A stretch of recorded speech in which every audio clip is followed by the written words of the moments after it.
Hi, Facebook. Hi, Facebook. Are we live now? Yeah, live. Okay, we're live. Hi, Facebook. We're Cindy and Tiana from Candles and Supplies, and we're here today to show you a little bit about why you would want to blend waxes, some different wax examples. We picked out some candles from our showroom and everything like that to show you, like, maybe why you would want to blend waxes. So, or why you wouldn't want to blend them. Yeah, that too. One thing, when you start making candles and stuff like that, you really want to, everybody kind of comes up with their own custom formulations, picks their own waxes that they like and stuff like that. Wax is very nice. They mostly all play nicely together, and you can blend them to get pretty much whatever you want.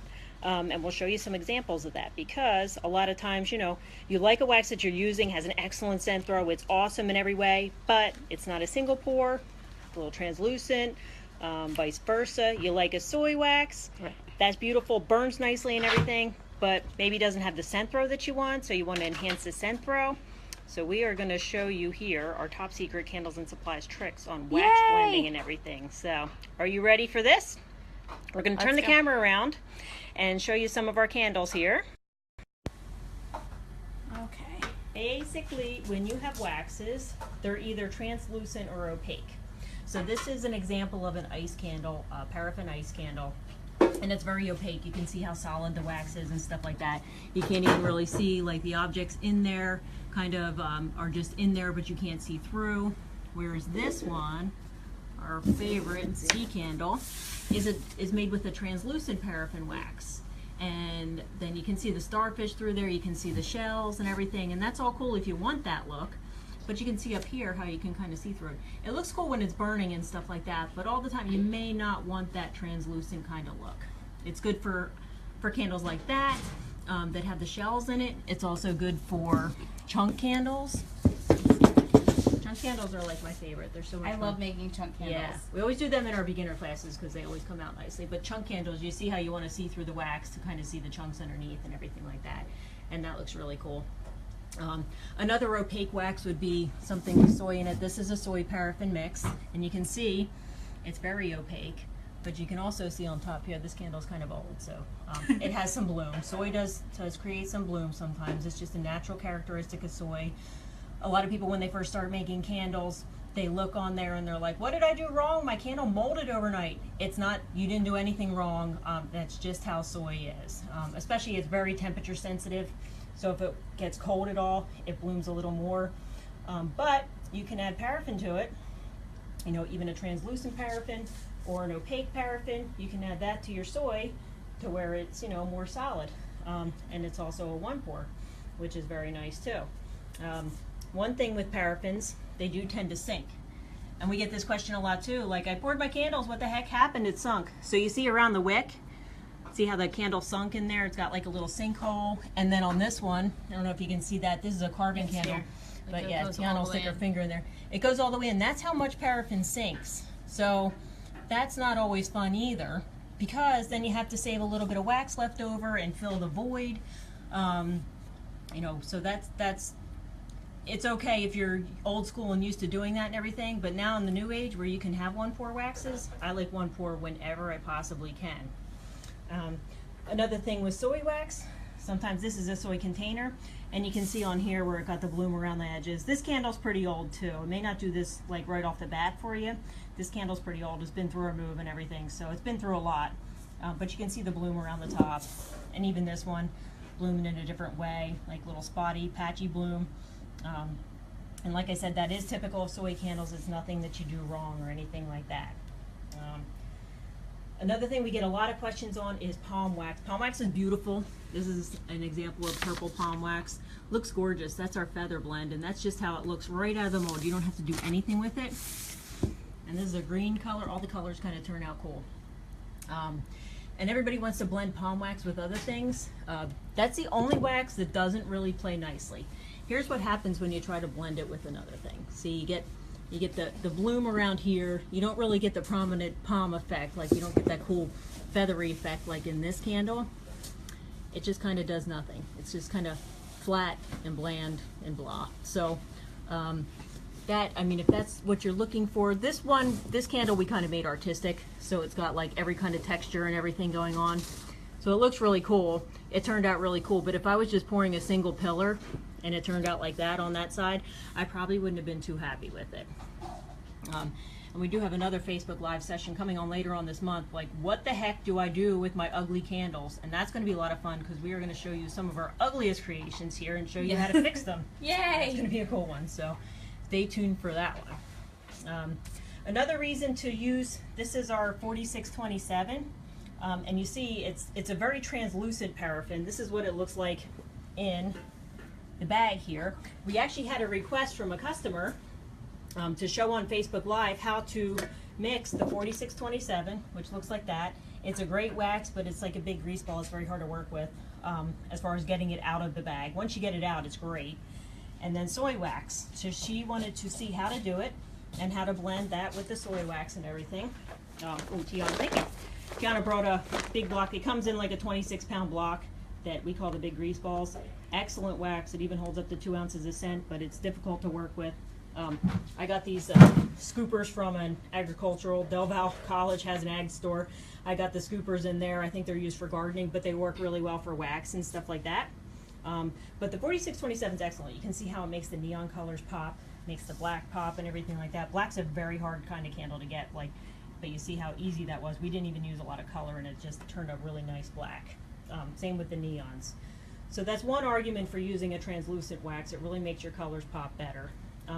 Typically paraffins, make scent grow a little bit more prominent, both cold and hot, but soy burns cleaner. So that's a good argument for blending both of them. And what was the lady's name that wanted us to? It was Christine from Heartwarming Glow. Yeah, Christine from Heartwarming Glow. We are going to blend the waxes now, just like she had requested. That was an excellent request. So we love when people send us requests too, because that way, we want to do what you guys want to see. I'm going to film Tiana here as she mixes these waxes. Okay. So first thing she's going to do is put a melting pot on the scale and zero out the scale. We're just going to do a 50-50 mix on this one because half soy, half paraffin is a good place to start. That way, if you want the candle to be more translucent, you can always add more paraffin. If you want it to be more opaque, you can always add more soy wax. So Tiana's going to weigh that out. Whoa.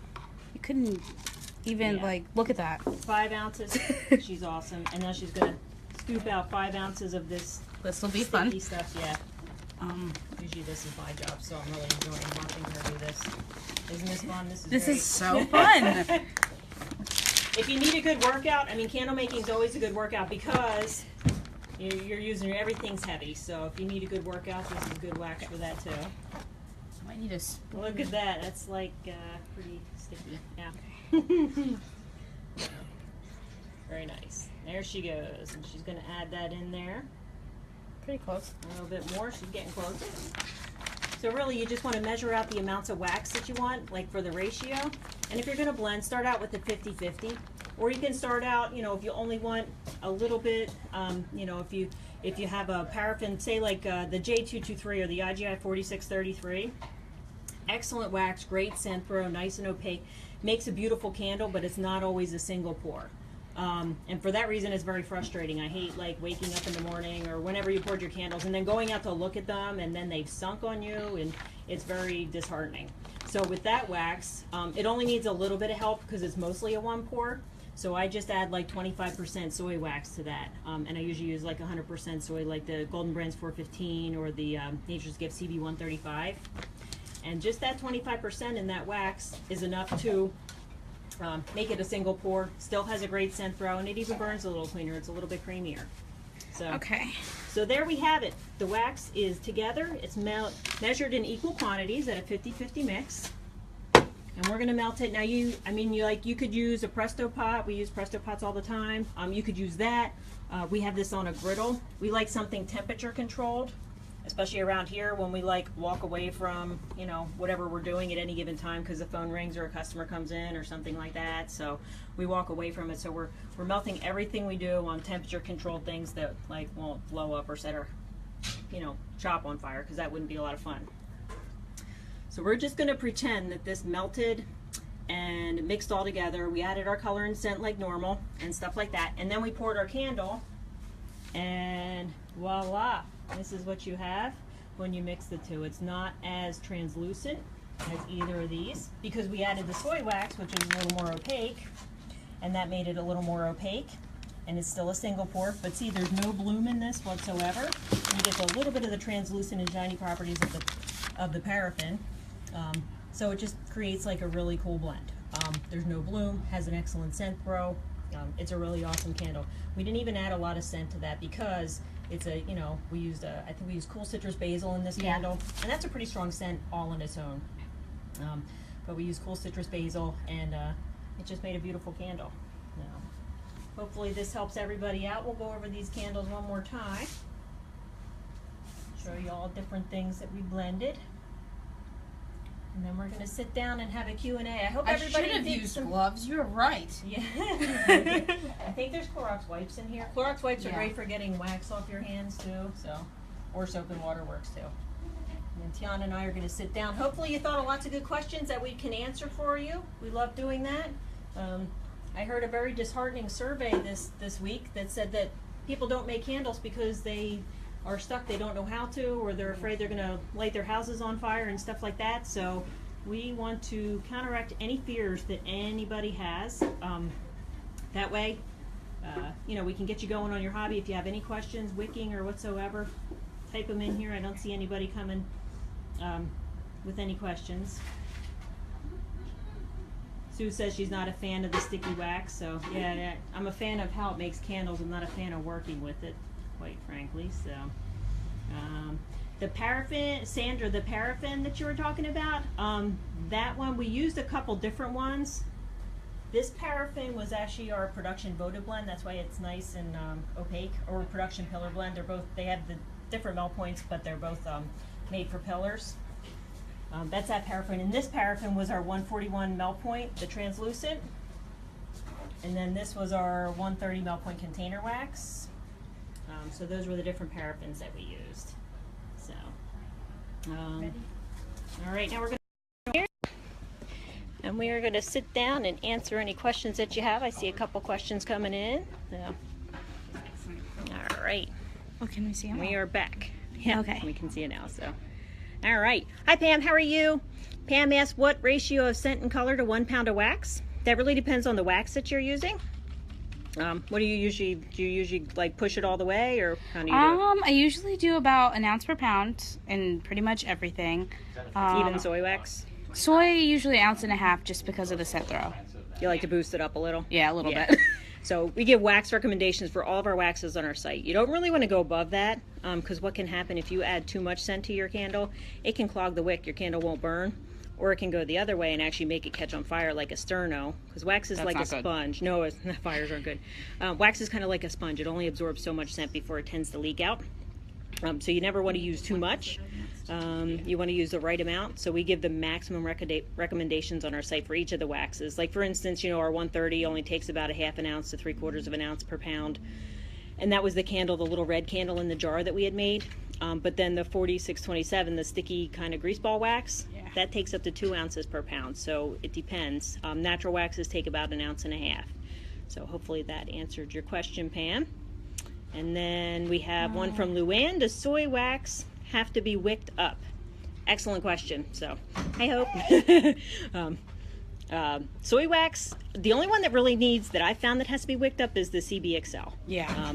That one is a kind of a tough burner and stuff like that. So we always wick up on that one. But the rest of them seem to burn pretty nicely, and even when you mix them with stuff, it burns pretty nicely. Keep in mind, like, always test burn what you do. You know, just definitely. Even pour like 1/2 jar or whatever. You know, just test burn everything you do without color or scent. That way you can tell if it needs to be wicked up or not. But generally, it doesn't. Just a few of them do. CBXL is the only soy that I can think of that does. So then we have Teresa. Hi, Teresa. She says, a friend discourages folks from using candles versus essential oils and diffusers. Please address that if we use body-safe fragrance oils. Fragrances and diffusers, that's a good question. I use them all the time. I use essential oils and fragrance oils. It really depends, you know, on what you believe. You know, typically if I'm using fragrance oils, I'll burn candles. And then in the diffusers, I will use essential oils. Just because I feel like the fragrance oils kind of stick in my diffusers more and don't, you know, flush out as much with the water as essential oils do. So, but I have used both. and they both work, and it really depends, you know, it's all about like what you want to smell Right. and the mood and aroma that you want to create in your home and stuff like that. So do you use both, or do you just use one? I use essential oils in the diffuser and fragrance oils in the candles because I don't make candles with essential oils. So I tend to use them for aromatherapy benefits. Right. Each one has their own place. Yeah. So. All right. And we have Cheryl Ann. Hi, Cheryl Ann. How are you? And she wants to know, do you let layers fully harden before you repour? Yes. I know. Yes, you want them to fully harden, but you just want them to harden enough to where when you pour your second layer, it doesn't go through to the first layer. So usually about like an hour and a half or 2 hours, because what'll happen, like after you pour your layer, the wax, if it's too cool, the wax will like either pull away from your jar or your mold, and then when you pour your layer on top of that, it goes down in there, which is, if you're going for that look, it's a cool look, but if you're not going for that look, you're probably not going to like it. Won't be a clean layer. Yeah, and especially she then specified for paraffin. Paraffin definitely shrinks more, so that's going to shrink away from the side of the jar and stuff like that. So, and that's a good example of when you want to mix waxes too, because paraffin's a lot friendlier if you add soy to it when you're doing layers, and it'll like get a nice crust on the top quicker. So thank you. Oh, there's Marquise. Hi, how are you? He always comes into our showroom and he's cool and happy, and he's just an awesome person. So anyway, so he says, how is a scent throw for palm wax in comparison to paraffin or soy? That is a good question. I think palm wax has an excellent scent throw. Like there's some lighter fragrances like cucumber and stuff like that, and if you make a palm wax candle out of them, they scent your whole entire house. Whereas sometimes if you put like a cucumber or something lighter in a soy, I don't feel like it throws as much. Not usually, unless you mix it. I found with soy. Yeah. So I think palm wax is pretty awesome. Like anything, and it's pretty. It is very pretty. It kind of burns weird though. Like it'll burn down in at first and then burn out. So once you get used to that, you know, it's nice. But I like the scent throw in palm wax. So does anybody else out there using palm wax and like the scent throw? Give us thumbs up if you do, or hearts or something like that. So I know. Yeah. So that's my opinion on it. I think it has both a good cold and hot scent throw. So. All right. Then we have Luann again. What ratio of scent would you use in CB Advanced? I'm having trouble getting a decent scent throw. Good question. That one holds up to 1.5 ounces per pound. That wax out of all the soy waxes is definitely absolutely the easiest to use, because there's no funny stuff, there's no bloom, no anything like that. It's one pour all the time. You don't really even have to watch your pouring temperatures. Like I've poured it at all different temperatures. We don't even really have to watch that. But it is also one of the most difficult ones to get a scent throw out of, unfortunately. And here's another example. So if you take the CB Advanced and mix like a little of the 4633 in there, the J223, you can boost up your scent throw. I've had some people say they mix like coconut oil in there to boost the scent throw on that too. That's an excellent idea for blending it, but other than that, the main draw for the CB Advanced is that it's super easy to use, gives a nice color, gives us a great candle all in all.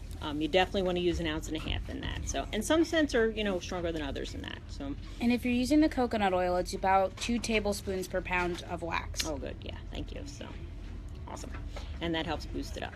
So, all right. Next we have Sue. She says, I use EcoSoy. It's very reliable and has a good scent throw and is 1 pour. Yeah, they have excellent waxes. So. Excellent waxes. There's some exciting stuff coming out that we can't really talk about yet, but in the new year with all the EcoSoyas too. So we're super excited about that. So we will stay in touch and keep you informed on that as details arrive. And then there's Teresa. Hi, Teresa. She says, my friends thought... That's right. They should have an order. Well, I don't have my glasses on. Sorry. My friends thought I was in danger of the chemicals, etc., the fragrance of the candles, not necessarily the use of oils and diffusers. Thanks again. Oh, okay. Yeah, it's funny. The different things that people say about fragrance oils versus essential oils, they are drastically different. You know, you don't, where you use essential oils, you don't necessarily want to use fragrance oils. Where you use fragrance oils, you don't necessarily want to use essential oils. Essential oils are really actually more dangerous than fragrance oils because they are so super strong and everything. I guarantee you can put like 90% of our fragrance oils all over our skin. You wouldn't want to do that. You don't want to use them at that strength. Nothing will happen. But I guarantee you, if you put 90% of our essential oils on your skin, you will get burned. Yes, you will. Like bad things will happen. You really, really want to be careful with essential oils, especially ones like we sell that are like 100% strong, therapeutic grade and stuff like that. So fragrance oils are just a little safer to use. They blend with more things and stuff like that. So for candles, it's what you want to use. Essential oils are very, very difficult in candles. And then we have Chris. Is that how you say that? Yeah, I guess that's Chris. Why after burning Soy CB Advanced candle, the discolors with the melt line? Ah, good question, good question. Because it's probably burning way too hot. If a candle burns too hot, like I don't know if anybody's ever burned their soy wax out there, but if you heat it up beyond 250 degrees, it'll scorch. It squirts. Like bad things happen. It turns brown, it stinks bad and stuff like that. So if you're using too hot of a wick in your candle and you're getting a really deep melt pool quickly and stuff like that and let it burn for a long time, you'll see like a difference in color. And sometimes it doesn't even have to be not so hot, like green sometimes when they create a melt line and stuff like that after it burns, just because the green wants to turn. It's nothing that there again, it's nothing that maybe went wrong or anything, but you just have to make sure that your wick's not too hot. And we see that with paraffins too, even with different colors. Like as it gets hot, it discolors or changes a little bit and stuff like that. So it's not necessarily just with soy wax. So, but good question. Right. Then we have Sandra. Anybody know where to buy pre-colored wax blocks by the pound? Like candle chunks? Good question. That kind of takes all the fun out of making your own. Chunks we sell, like they're little cubes for like chunk candles and stuff like that. Those we have in like bright colors and pastel colors. If that's what you're talking about. But if you're talking about like pre-colored wax just so that you can melt it, and I don't know, just because it's like super easy to add your own colors and stuff like that, and it's fun to mix them and come up with your own stuff. So all right, now we have Pam. Our school was donated 5,000 pounds of wax. Oh my gosh, you are so awesome. Lucky. No writing at all on the boxes. So how will we know what temperature to heat? Is there a general rule? Good question. There is a general rule. Generally, if you heat your wax to 180 degrees, add your color and scent, and then pour, it's usually pretty decent. You'll be able to tell, like if you follow that, technique first, you'll be able to tell if it shrinks a lot. Maybe you'll want to go a little cooler on the pouring temperature, adjust your pouring temperatures. Bye. Lots of visitors today. We need to do a Facebook Live testimonial, so. Yeah. We have a lot of fun people here. So, but yeah, I think if you, just melt some and see what it does. If it's really sticky, you may not want to put it in a mold, it may not come out. If it's really hard, you may not want to put it in a jar because it's not necessarily going to burn, and have a good scent throw for you. So, but yeah, try it out. 5,000 pounds of wax. I am so jealous. That is awesome. So, you should make a world record candle. Pour it all into one. No. That would be really cool. No. All right. And now we have Sue. Hi, Sue. How are you? Do you carry clamshell packs, something like Scentsies? I have people asking me to make melts for them. Oh, yes, we do. We have a bunch of different shapes. We also have a 6 cavity, a 24 cavity, a 10 cavity, a round clamshell, and we have the little votive cup ones too. Yeah, they sell really well. We have like thousands and thousands in stock. If you just go to our site, if you go up into the search window and type in clamshell, it should bring all of them up for you. So, and Pamela asked, where are you guys so I can take classes? We are in Quakertown, Pennsylvania. Beautiful Quakertown, Pennsylvania. Well, there's not too much going on here, but we have a lot of fun in our classes and everything like that. We have people travel in from all over. Like the other week, somebody took a train up from Georgia. We have people coming in from Ohio all the time, all over the place to come and see. So no matter where you are, you should come and see us anyway. Next year, we have some cool events. We're going to do like all-day classes. We're going to have an all-day candle making workshop, all-day soap workshop. So that would be worth the trip if you're like really far away. So because that's going to be fun. And we'll have more details probably like around Christmas time once it settles down here. It's pretty busy right now. Yeah. Jennifer says, how long is the shelf life of fragrance oil? That is a very, very good question. Yes. So, fragrance oils change. Like after they're pretty stable for about 6 months, and then they tend to change a bit. And they'll either get lighter, they'll get stronger, they'll get darker. Sometimes they get kind of thick and syrupy. Yeah. So if you have some old fragrance oils, they may not be bad. I would take the lid off and then smell them. I did have somebody call the other day, and she made a bunch of candles. And I noticed that she she kind of got out of it for a while, but now she's getting back into it. She made a bunch of candles. She calls up and she's like freaking out. She's like, oh my God, none of them are burning. I'm doing the same thing that I always used to do. None of them are burning. Here she was using scents that she had bought from us bought from all over back in 2010. So they were just a little bit different. They were a little stronger, but they were clogging her wick, and then her candles weren't burning. And we recommended, I told her, like, just try adding like 1 to 2 tablespoons of coconut oil or Crisco to your wax, and that puts like enough oil back in there to get the candle burning again. And she did that, and it worked great for her. So typically in 6 months you won't see any change in your fragrance oils. After that, you may want to like check it out, test burn a little bit and stuff like that. So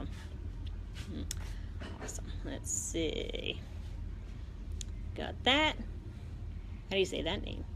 Carenza, is that how we say your name? Sorry if we mispronounce it, but that's a really cool name. Yeah. Can't wait to visit. Yay, you're coming to see us. Cool. That's awesome. So, Sue says she loves our fragrances. We do too. It's really bad when we get fragrance samples in because it's like Christmas around here. Yeah, we're like, oh, smell this, smell this. Let's put these in wax. Come on, let's do it. So, that's a lot of fun. There we go. There's Marquise again. If those classes could be on days I'm off. That's awesome. Yeah. We get requests for that. But you know, the funny thing is we get a better attendance on a Friday when people actually have work than we do on our Saturdays, classes. Yeah. So if you want classes on days off, sign up for those Saturday ones, and that'll motivate us to do more. Yeah. Awesome. And then Joyce says, I wish you were located in Texas, and I wish we were located in Texas too. Maybe we'll come down there and do some classes. That'd be fun. We can go visit. Yeah, that would be awesome. We'll do candles and supplies on location. In our RV. So. Yeah, you gotta put that on the list. Yeah, I put an RV on our Christmas list, so yeah. I mean it's only $100,000, but we were going to set it up for like candle and soap making classes so we could travel the country and do classes. So, because that would be fun. Like, who wouldn't want to do that? So. Yeah, that's actually because it got cold last night in my garage. But well, you should come visit us, Sue. Sue just put, oh, you're in Canada. We'd love to come visit. We have people that come down from Canada all the time, so come visit us. It's worth the trip. Yeah. Cool. Well, I vote for Tuesday and Wednesday classes.